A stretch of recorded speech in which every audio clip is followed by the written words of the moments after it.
welcome back to Room 237, and I'm back with another Giallo homage tribute throwback film. And for this, it is the 2009 French-Belgian film Amer, or Amer. I've heard people say both. I'm going to call it Amer. I believe it's the Italian word for bitter. And this is the feature-length debut of the husband-wife creative team Helena Cottet and Bruno Forzani, who 5 years later would go on to direct another Giallo tribute, Strange Color of Your Body's Tears, which I have reviewed and was a very big fan of. I really liked this movie. And I think prior to this, they did a number of short films, which are all featured on this Blu-ray, and it's called Road to Amer. And so sometime I'll check those out. Probably put them all in one review. I'm not sure how long they are. Haven't checked them out yet. And so it was written and directed by Cottet and Forzani, and it stars Cassandra Ferre, Bianca Maria D'Amato, Charlotte Eugene Gibault, if I pronounced that correctly, Marie Bose. The cinematography was by Manuel de Casse, which I'm guessing he also did. Yes, he did do Strange Color Your Body's Tears, this, and the couple's 2017 film Let the Corpses Tan, which, despite its title, I believe is a science fiction film. And the music, it's credited as Bruno Nicolai, Stelvio Cipriani, and Ennio Morricone, because they use a lot of scores and pieces from older Gialli. Most notably, the one that stuck out the most is the one from Case of the Scorpion's Tail. I think that one is used prominently in the second story. Yes, because this is an anthology. It tells it's one story, but it's broken up into 3 segments at different stages of this one woman's life, and the look at her, sort of the look of her sexual maturity. We see her as a young child, a teen, and then a woman, and eventually how sexualized violence and fantasy is infused in her head, leading up to a very Giallo-esque climax, which can be very confusing. I mentioned in some earlier Giallo reviews that I have already seen this. I actually watched it fairly recently, but I said I want to watch it again. I didn't want to review it after one viewing like I did this one, just because I think a lot of this movie is open to interpretation, yet at the same time it feels like there is something that they're trying to say, and I just don't want to get it wrong or sound totally off. Now, as far as the Giallo aspect goes, it has you can definitely see the influence. I mean, there's a lot of Mario Bava, there's a ton of Dario Argento, whether it be in style or even certain shots and story elements. I mean, one of the driving forces in the first story is actually not even a Giallo, but the Drop of Water segment from Mario Bava's Black Sabbath. And little bits like the cab portion in the third segment is a lot like the opening to Suspiria. But it's very much an art house film, a lot like Strange Color. Now, similar to the creative team of the Onetti brothers, those two guys, they have a very distinct style. You watch a movie from them, you can see their style. If you watch a movie from these two, you can definitely pick out their style. But while the Onetti brothers, their style is to more or less create the illusion that you're watching something from the early 70s. These two still look modern, but it is such an art house. And I like art house. I mean, the way that it's edited and structured and the way it's colored, certain techniques and tricks they use. I mean, you'll have a shot like this, and then the next one will be like that, or it will be split, extreme close-ups, strange angles, or the color will be, it'll keep shifting colors. One of my favorite shots is in the first segment when the young girl, Anna, she's laying in bed, and it's like this shot next to her bed, and it's like all red, like this red lighting. But when she turns on her lamp, it's like blue, so you have that contrast of red and blue. I love that. So they have a very distinct style, and I don't know if I would say it's as heavy as in this film. I don't quite remember. I will say if you're more in the mood for a more streamlined classic Giallo, it's definitely this film. This one just feels more like people that were influenced by Giallo. Because when you get to the twist, I mean, the twist makes sense. Or not really the twist, but the revelation at the end. It is very Giallo-esque, but it's not a murder mystery. And it is more about just this woman who, I guess, discovered sex and trauma at a very young age, now lives very much in her fantasized world until, it climaxes at the end. And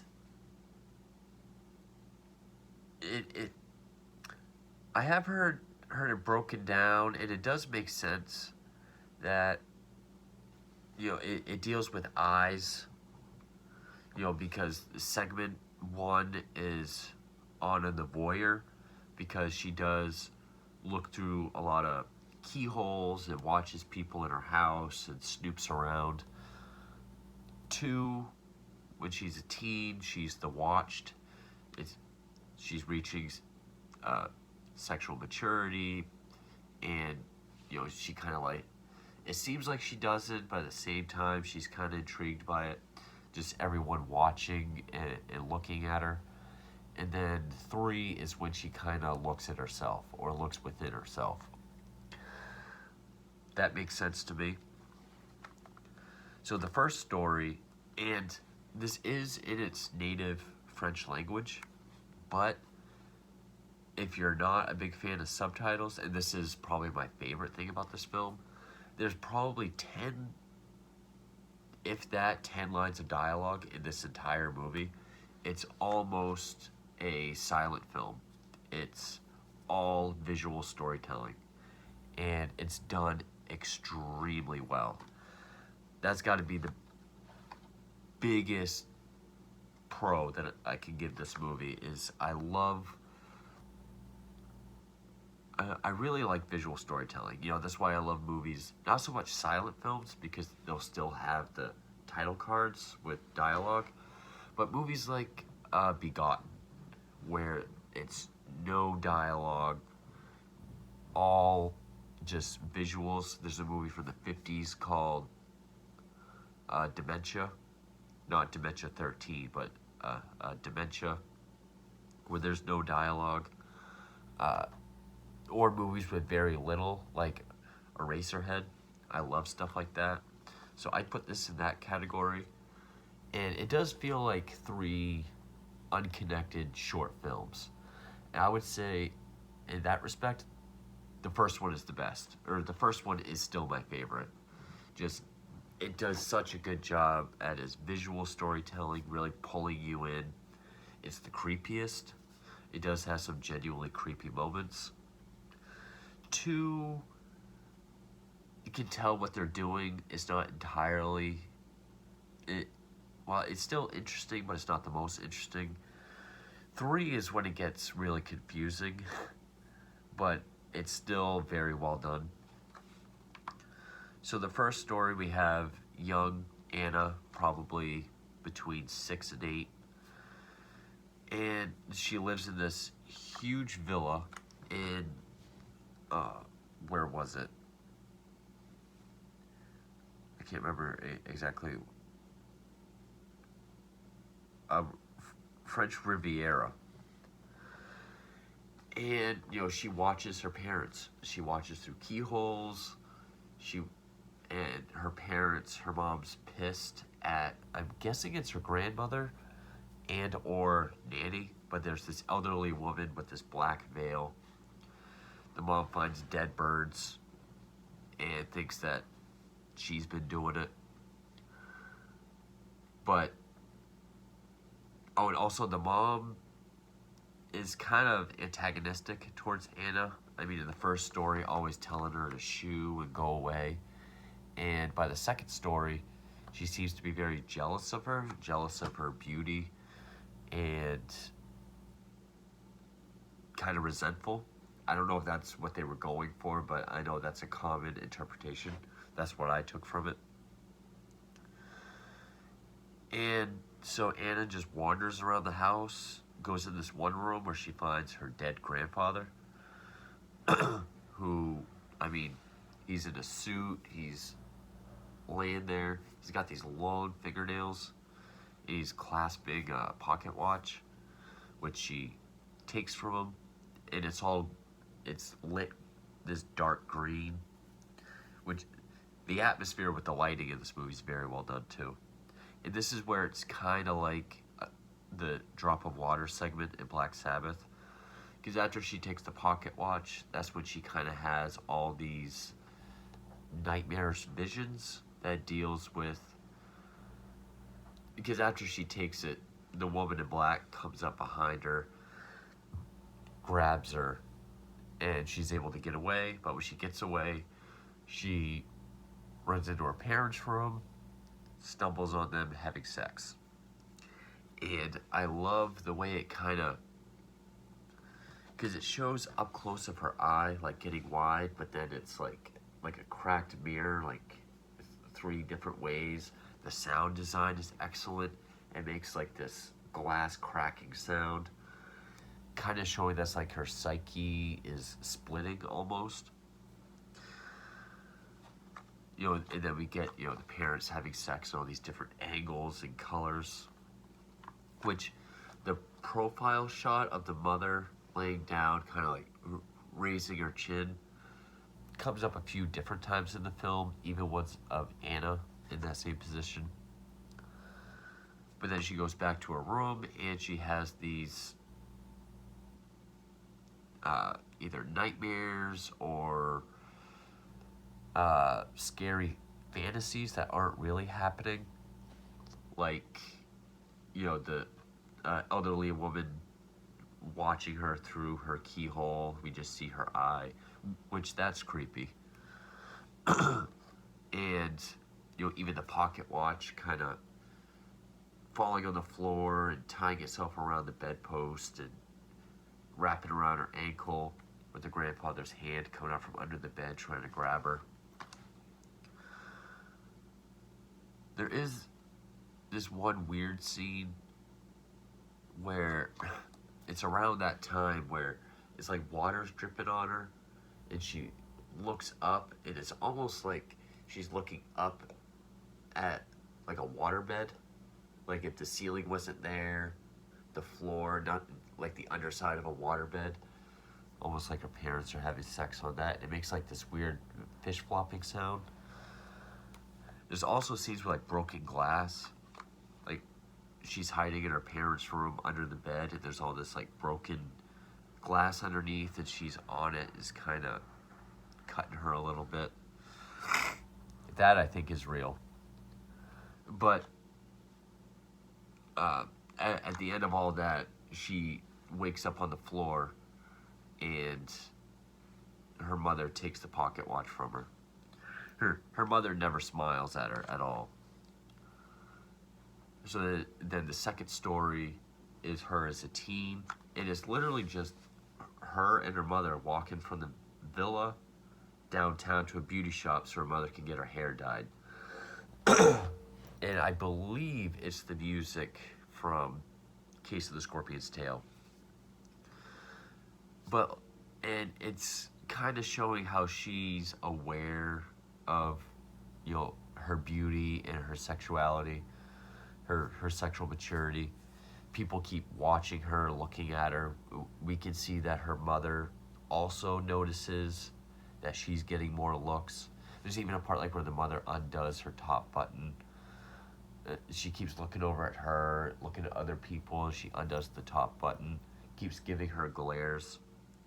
She keeps trying to hold Anna's hand, but Anna keeps kind of shooing it away. And Anna kind of has like this smug look like, yeah, she's pissed because I'm prettier. Which, this Anna was played by, I didn't even say. Young Anna was Cassandra Foray. Teenager is Charlotte Eugene Jabot. And then Maria Boss was the adult. And I will say, they did a good job, which all three of them do a good job. But the teenager and the adult actresses look alike. Like, they look like younger and older versions of themselves. And so the mother goes into the beauty shop, and then there's a scene with a boy with a soccer ball who tries to kiss Anna, but she turns away. So they go outside. Or the mother says, just go outside, but stay close. So she's watching the kid bounce the soccer ball on his knee. It shows up close of his legs and his neck and his sweat and his brow. And then like his eyes, almost like he's looking at her chest because she keeps going like that. Ball goes over, she kicks it away. Then you get this long scene of them racing to the ball. And it's like up close, this fast editing that looks like they're running. And the only audio is them panting and breathing heavy. I'm guessing she's being turned on by it. And that's kind of like the foreplay. And then the real, because I guess this is the transition of her becoming like a voyeur to an exhibitionist. Because when they get down to where the ball is, there's just a row of bikers. And of course, they keep showing, it shows like their muscles, their dirty hands, their sweaty brow, their beards. I guess showing these are things that Anna notices. And she just walks by them. And it keeps showing up close, like how the wind is blowing her very short skirt up, or like her chest. And like one of them takes a mirror, shines the glare on her chest, and then down below. She kind of covers it with her hat, but not really. She kind of like bites her lip and always has hair, like a piece of hair in her mouth. But then when she gets to the end, her mother's there. And at first I thought her mother slaps her. And at first I thought it was because she said stay close. And she ran all the way down there. She had to go looking for her. But it could have also been the mother knew she was kind of showing herself off in front of all these bikers. Or her daughter was just getting that kind of attention from all these people just by walking, not really doing anything. And that doesn't happen with her. I think it's a mixture of both. So yeah, and I like the contrast of how the first story is all dark. It's only lit by a couple dim lamps and then all like the Argento colored lighting. This one is not really any style other than of editing techniques. but it's all outside in the bright sunny daylight. The third story is kind of a mix of both. The third story pretty much shows that by this point she's in a constant state of being turned on. I mean, opens up with her in a subway, and it just shows all the bodies, like a packed subway, everyone rubbing up against each other. Then she gets out and gets into a cab, and this is kind of like the cab scene in Suspiria, with just a cab driver that keeps looking in his mirror. But it's super hot in the cab. It shows that she's sweating, on the leather seat between her legs. Is it sweat? Is it something else? Because she notices he keeps looking at her. And then when she asks to roll the window down, she has this fantasy of the wind blowing her, headdress off, her glasses off, and then the seatbelt being moved, and the wind just ripping her dress off. Which the second it actually rips off is when the driver turns around and it's back to normal. She's going back to the villa, which at this point is all not really dilapidated, but empty and not kept up with. At first, she throws some stuff out. In every male character that she is in front of or interacts with, it just shows their dead stare at her. But even when she's walking to the villa, it's like she's walking through the woods, and there's all these thorn bushes and branches that it shows rubbing up against her or slicing her just a tiny bit, and how she's just kind of enjoying it. There's this long scene where she goes into the bathtub, which bathtubs are never safe in Giallo. Which I should say at this point in the story, there does seem to be some sort of figure watching her. It doesn't draw too much attention to it. But she's in the bathtub, there's no water. And there's this up-close shot of her taking a comb and running the teeth down her. And then she starts to pleasure herself. And we get a overhead shot of her legs, then the empty tub, and we see water start to fill up, implying, I'm guessing, she's turned on. And then it just fills up. And then this figure in black, even with the black mask, holds her underwater. Which then, when she snaps out of it, it's all empty again. And then we get this POV walking up to her while she's in bed with this excellent blue lighting. And kind of this black glove caresses her. It even shows her opening her eyes but not reacting. And then she wakes up, and when she looks at her legs, there's cuts all over them. And then she goes to the window and sees the cab drivers out there. But this is where it gets confusing, and I don't really know how much to say without spoilers. I guess so. It jumps to a chase in the woods. And there's the cab driver, and then there's Anna. I guess I'll say that. But yeah, this movie is very stylish. It's and there's another great example of why the sound design is so excellent in this movie. The acting, especially for being all visual, is they all do a good performance. The cinematography and the editing, I think, are really the stars of the film, and its style does a great job with its color design and its lighting. There are parts that feels just like an Argento movie. while you can see the Giallo influence, it doesn't feel like a Giallo. Even towards the end with the real Giallo aspects, it still doesn't quite feel like one, at least not as much as this. I mean, this feels like a straightforward Giallo that happens to be stylish as hell. But, I love that it's pretty much all visual, very, very little dialogue. I do like how it's just these three essentially short films, because that was the creative team's background, was they made short films. They just made the character of Anna this narrative through line to connect them together.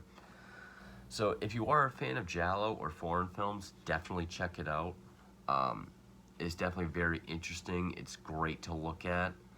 It can be confusing towards the end. Actually, even the first story does have some confusing bits. But once you get the hang of what's going on, it's fairly simple to follow. But yeah, I really enjoyed Amer. I'm not sure which one I enjoyed better between this and Strange Color. I guess it depends on just what kind of mood you're in. If you want a more art housey film, or if you want a more straightforward Giallo. But yeah, definitely recommend this. So gonna get into spoilers now.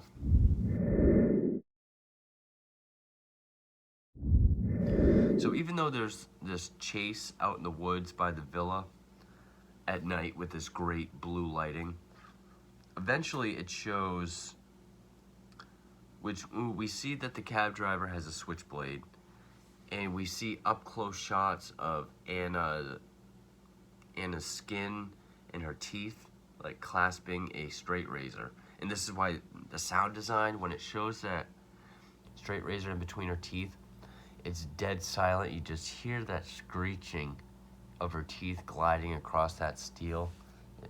Excellent. And it's very fast, and it seems like she's getting cut. Also, while she's running, her hands are down her pants.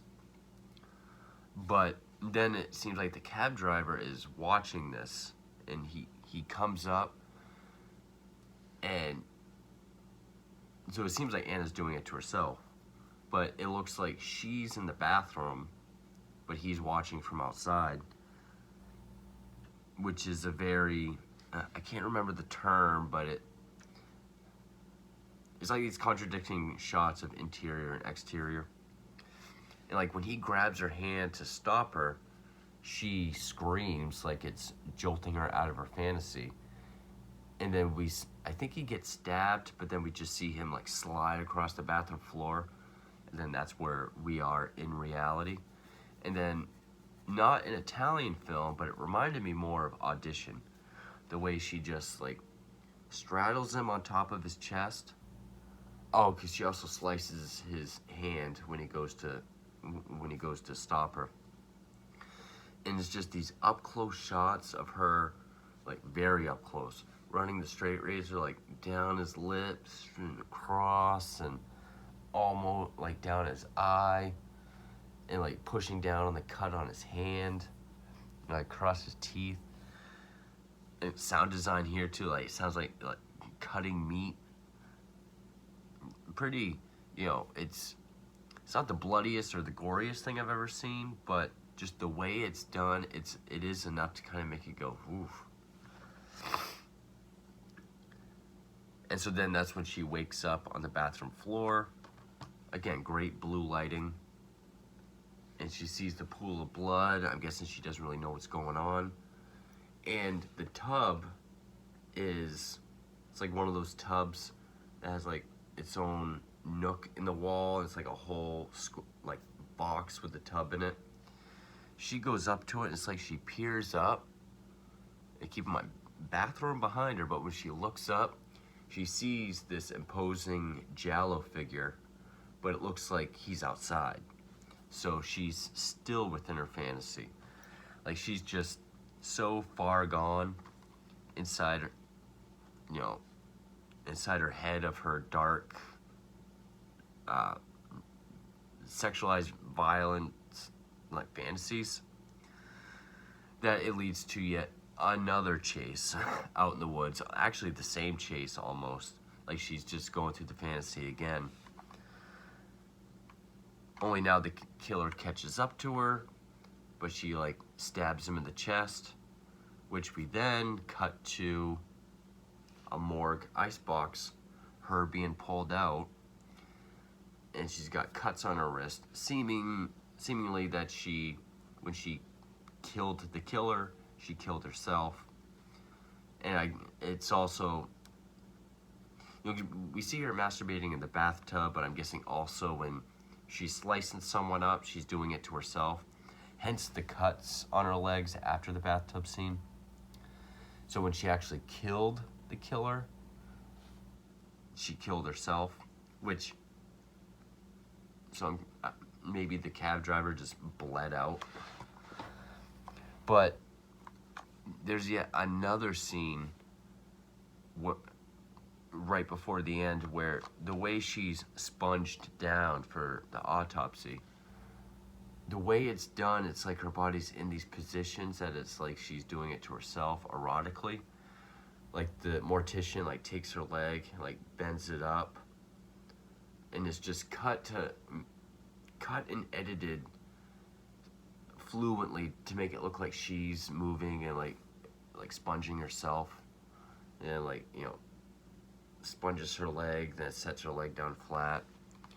But then we just get this overhead shot of her face, and it, just as she's about to open her eyes, it cuts to black screen that says Amer.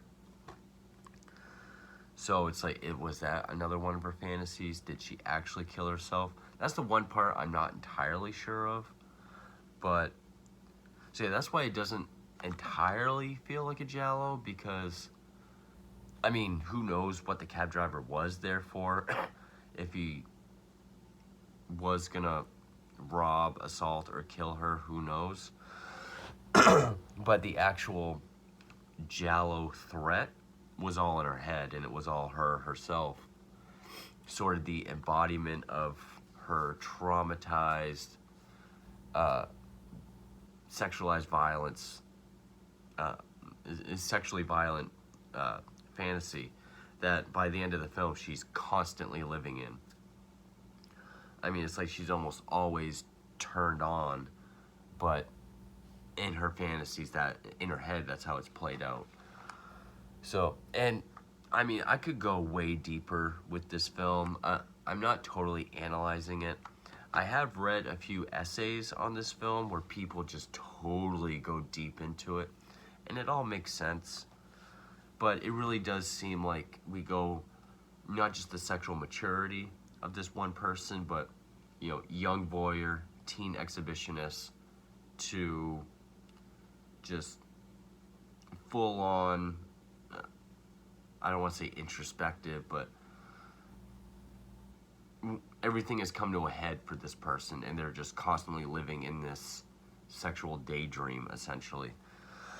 But the editing never gets stale. Like, there's never any tricks that seem played out.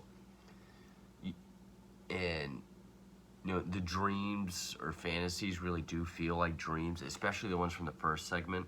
I will say the first segment with young girl Anna, still my favorite part, just from a visual storytelling point of view, and just how it looks, it really has this stream of consciousness feel, especially when we get into the visions or dream aspects. And I always get kind of intimidated to talk about films like this, because there's always going to be people that's like, I suggest you watch it again so you think what I think. But I really enjoyed this film.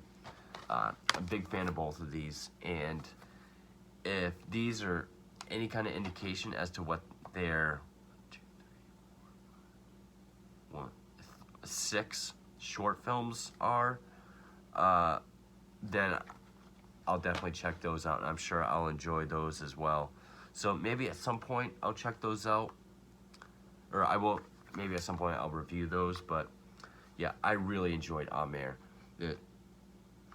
There's not, the only thing I could say about it is sometimes it gets a bit confusing, but on multiple watches like I did, I think you can grasp enough of it. but I really did enjoy it.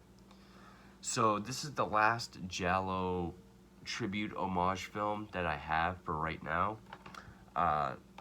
Actually, the only Giallo that I have left, because I'm still waiting for Amer to come in for some reason, but is Human Cobras. It's the last one I have.